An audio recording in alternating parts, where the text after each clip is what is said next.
पौराणिक परंपराओं की बात करते हैं, अपने ऐतिहासिक दौर की बात करते हैं। हम उस दौर की बात करते हैं कि जिस वजह से महाराणा प्रताप और वीर शिवाजी की गाथाएं हम अपने बच्चों को सुना रहे हैं, ये इस महिला दूरी की वजह से है। ये आप महिलाओं की वजह से है कि आज हम अपनी सभ्यता को आगे लेके जाते हैं।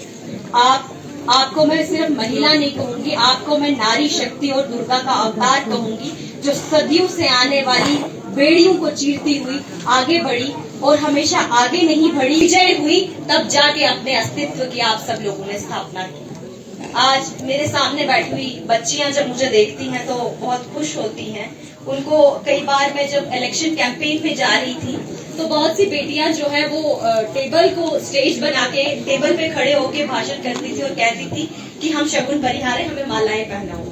जब मैं ये देखती थी तो मैं बड़ी खुश होती थी कि मेरी भारतीय जनता पार्टी ने मुझे आज हमारी बेटियां जो हैं खुद को एक एग्जाम्पल के तौर पर देखती हैं। जब मैं आप ग्रामीण क्षेत्रों की महिलाओं को देखती हूँ तो मैं आप सबसे बहुत सीखती हूँ, क्योंकि आप वो महिलाएं हैं जिन्होंने पीठ पे बच्चे को उठा के धान के खेत काटे, बीज बोए और बाद में घर में जाके खाना भी पकाया और बच्चों को भी पढ़ाया। आप सब महिलाएं जो है मेरे लिए एक एग्जाम्पल ही नहीं, एक इंस्पिरेशन है। जब भी मैं कोई बात करती हूँ तो कई बार मैं देखती हूँ कि हमारे जो शहरी इलाके हैं वहाँ पे महिलाओं को एक हाउस हेल्प मिलती है और भी बहुत सारी सुविधाएं मिलती हैं, लेकिन हमारे ग्रामीण क्षेत्रों की महिलाओं को ना तो कोई हाउस हेल्प मिलती है और ना ही कोई मीठी बात मिलती है।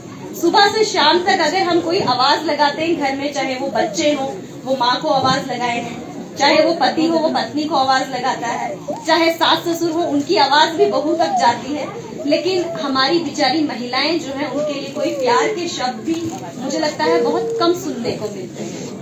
लेकिन एक बात जरूर कहूंगी कि हमारी महिलाएं, उनकी वजह से ही हमारे घर में चहल पहल है, हमारे घर में रौनक है, हमारे घर में खुशी है। मैं आज बात करूंगी तो देवी दुर्गा की बात करूंगी। जब हम शक्ति की आराधना करने होती है तो हम माँ दुर्गा की पूजा करते हैं। जब हमने विद्या की अर्चना करनी होती है तो हम माँ सरस्वती को पूजते हैं। जब हम संपन्नता के लिए देवी की आराधना करते हैं तो हम माँ लक्ष्मी की पूजा करते हैं। और मुझे लगता है ये सभी देवियां जो हैं अगर किसी में वास करती हैं तो हमारी वो नारियां हैं, हमारी वो बेटियां हैं। आज हम फिर भी वो दौर देख रहे हैं जहां हम अपनी बेटियों को पढ़ाने की बात करते हैं, लेकिन ऐसा समय भी देखा है जब हमने अपनी महिला को, अपनी समाज की इस दूरी को कहीं न कहीं पीछे कर दिया। और वो खिलवाड़ हमने किया जो मुगल हमसे करने आए थे। मुगलों ने जब हम हमारे आगे हार गए, हमारे आगे फेल हो गए, तो उन्होंने हमारे आगे ये विचार रखा और हमारी महिलाओं को कहीं न कहीं पीछे कर दिया। लेकिन आज भी मैं आपको कह दूं, हमारी महिलाएं कभी रुकी नहीं, कभी झुकी नहीं, हमेशा लड़ी और उन्होंने विजय प्राप्त की। चाहे आज मैं एग्जाम्पल के तौर पे अगर आज भी हम नाम लेते हैं तो महारानी लक्ष्मीबाई का नाम लेते हैं, जिन्होंने आजादी के समय पे वो लड़ाई लड़ी कि अंग्रेजों में उनके नाम से कांपते थे। आज भी हम एग्जाम्पल के तौर पे अगर कहते हैं तो हम कहते हैं कि खूब लड़ी मर्दानी वो तो झांसी वाली रानी। आज भी हम उन्हीं का नाम लेते हैं। आज भी जब हम नाम लेते हैं तो सावित्रीबाई फुले जी का नाम लेते हैं, जिन्होंने शिक्षा का वो दीपक जलाया जो आज भी दुनिया को और समाज को रोशन कर रहा है। आज भी अगर हम एग्जाम्पल के तौर पे नाम लेते हैं तो सरोजनी नायडू जी का नाम लेते हैं, जिन्होंने स्वतंत्रता संग्राम की ऐसी अलग लोगों के दिलों में जगाई कि लोग स्वतंत्रता सेनानी बनके एक लड़ाई लड़ते हैं। आज जब मैं आप सबके सामने ये बातें कह रही हूँ तो आपको मैं ये भी याद करा दूं, दुनिया की पहली जज जो है वो एक महिला थी, माँ भारती थी उनका नाम था। जो आचार्य मदन मोहन मिश्र और शंकराचार्य जी के बीच में जब वाद विवाद हो रहा था तो उस समय पे जो जज बिठाई गई थी वो भी एक लेडी थी, वो भी एक महिला थी।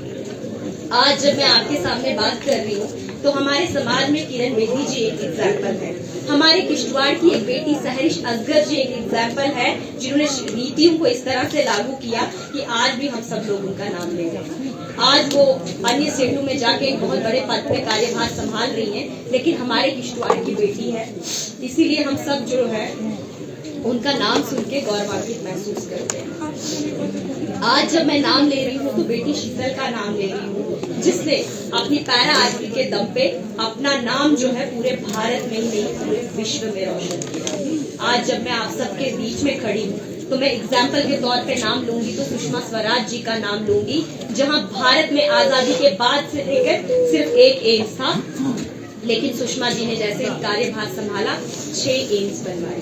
1 साल के कालखंड में ही उन्होंने 6। जब मैं एग्जाम्पल के तौर पे नाम लेती हूँ तो जम्मू कश्मीर में प्रखर नेता के रूप में प्रिया सेठी जी का नाम लेती हूँ, जो एजुकेशन मिनिस्टर रही और जिन्होंने ऐसे ऐसे काम किए जो शायद कोई पुरुष कर पाता। आज आप सबके बीच में मैं बैठी हूँ तो मैं बड़ी खुशी होती है ये देख के कि आज हमारे समाज के भाई इतने जागरूक हैं कि वो महिलाओं को आगे बढ़ाने में कंधे से कंधा मिला के चल रहे हैं। वो कहीं ना कहीं महिलाओं को एक स्टेज दे रहे हैं, एक प्लेटफॉर्म दे रहे हैं जिसमें तो आप सबको मैं यही कहूंगी कि जितना हो सके अपने पैरों पे खड़े होने की कोशिश कीजिए और हमारा जो मिशन है विकसित भारत 2047 का, उसमें आप सब भी अपना योगदान दें। इतना ही कह के अपनी वाणी को विराम दूंगी। धन्यवाद। जय हिंद।